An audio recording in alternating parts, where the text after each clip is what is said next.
Hi everyone, it's Tracy Baker here. This is Baker Gets Cooking, and today we are going to make Grandma's vegetable soup. So this soup was originally made by my maternal grandmother, who had 11 children, and she was a great cook, and this is her recipe. So we're going to start off with a little bit of oil in the bottom of the pan. I'm sure she used butter or lard or something that was not very good for us, but I'm going to use canola oil today. So I have equal parts onion, celery, and carrots. So about a cup of each. Cup of celery, cup of onions, cup of carrots.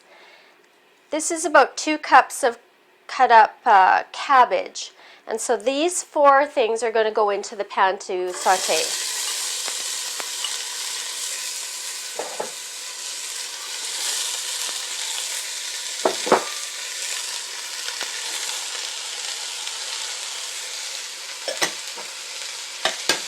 And then, as usual, as always, salt and pepper. So that's about a half a teaspoon of salt and a good grind of pepper.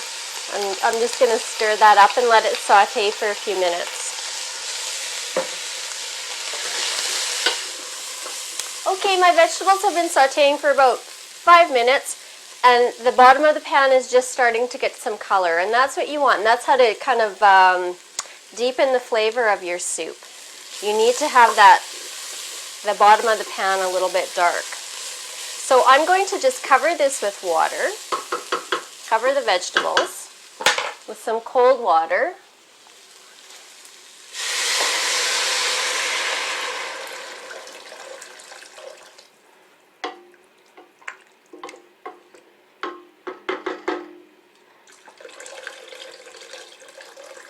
Now I'm going to put enough water in there to cover my vegetables by about an inch of water.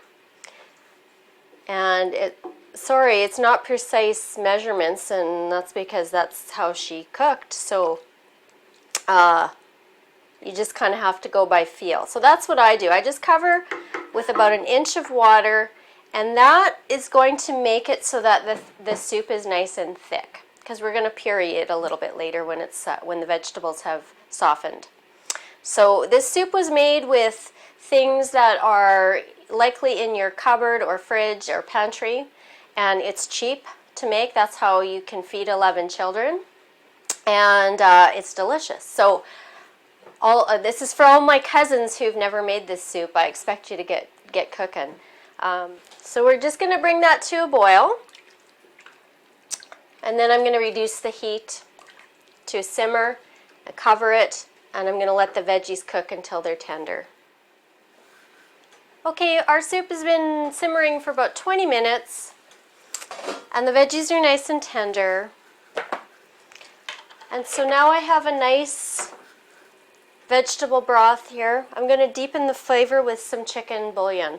And yes, Grandma did use chicken bouillon, because that's shelf stable and relatively cheap. So I'm just going to put a couple of teaspoons of that in. And then I'm going to put a cup of frozen peas. Now she used frozen peas. She also used fresh peas from the garden. And you can see that this would be things that you would grow, except for the celery. We wouldn't grow that, but we would grow almost everything else. And when it was fresh, that's what we would use. So I'm just going to let that simmer for a little bit. I'm just going to give it a taste and check it for salt and pepper. Just make sure I have it seasoned well enough. I think that tastes good. So I'm just going to let it simmer for a little bit, just to kind of boil the peas a bit. They'll only take a second or two, and then we're going to puree it. So we'll be right back. Okay, I think that's simmered enough. So let's puree it with the immersion blender. It's a great useful tool. If you don't have one, I highly recommend get one. They're not that expensive anymore. You can get, if you don't want to get stainless steel, you could probably get one for about, I don't know, $30 or so if you found it on sale. So this one is really old. It came to our marriage with my husband, so it's over 20 years old now. And I'm just going to pulse this till it's fairly well pureed. Okay, I think that's good enough. So things are mostly pureed, but there is still a few chunks in there, and that's kind of how I like the texture. That's how I grew up with. Grandma, of course, did not have an immersion blender. She used a potato masher, and that's how she pureed the vegetables. So she would just mash that up until it was thickened and that most of the big chunks were mashed up. And now the last part of this soup, and we're almost done, so it's really a quick soup. And I'm making this so that we can have it this week. It's Sunday today, and so we're going to have this soup for supper a couple of times this week. So what Grandma would finish it off with is a bit of cream. So she probably put about a cup or a cup and a half of 10% cream, so half and half. Now, I'm going to modify the recipe a little bit. I know, sorry aunties. The reason I'm going to not put cream in here is because it doesn't reheat very well. So the cream in the reheating process breaks down and it sometimes will curdle.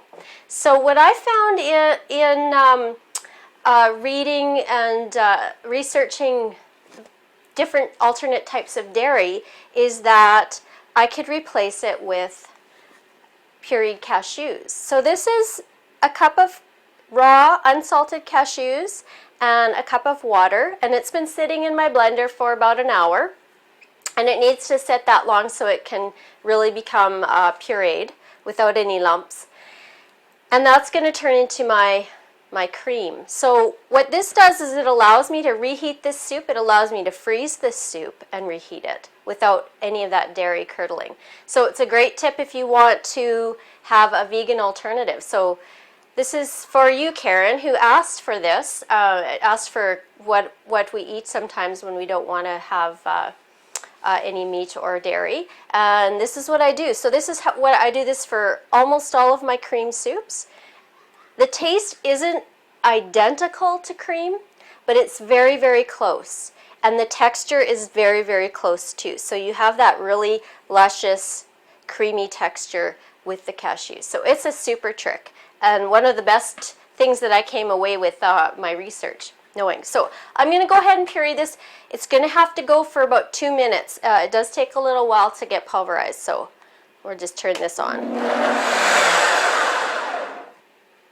Okay, so there's my cream, and it's about the same thickness that half and half would be. If you want it more similar to whipping cream, then just reduce the water a little bit and it'll be kind of like whipping cream.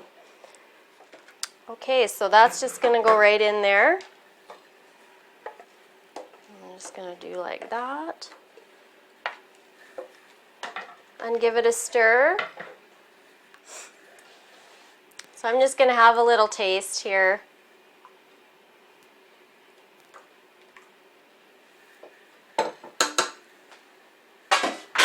Make sure the salt is where it's supposed to be.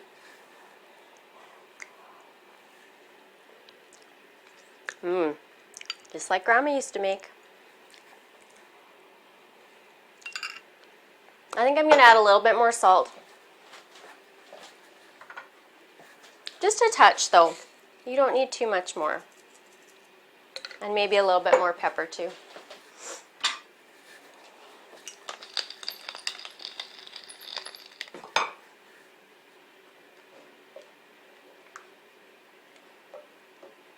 Okay.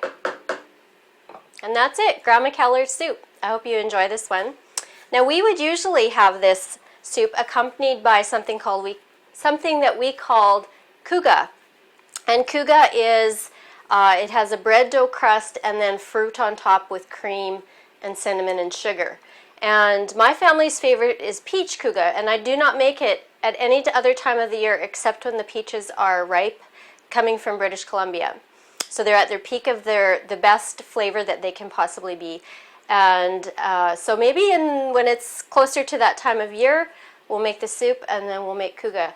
We also do it with apples and plums, but my family's favorite is peaches, so that's what they want, and they'll be asking for it in the summertime when it's peach season. So I hope this is a good recipe for you. I hope you try it. Thanks for tuning in and subscribing. You can get the recipe off of my blog, which will have a link underneath my video. So go ahead and click and have a look at the blog, and we'll see you again next time.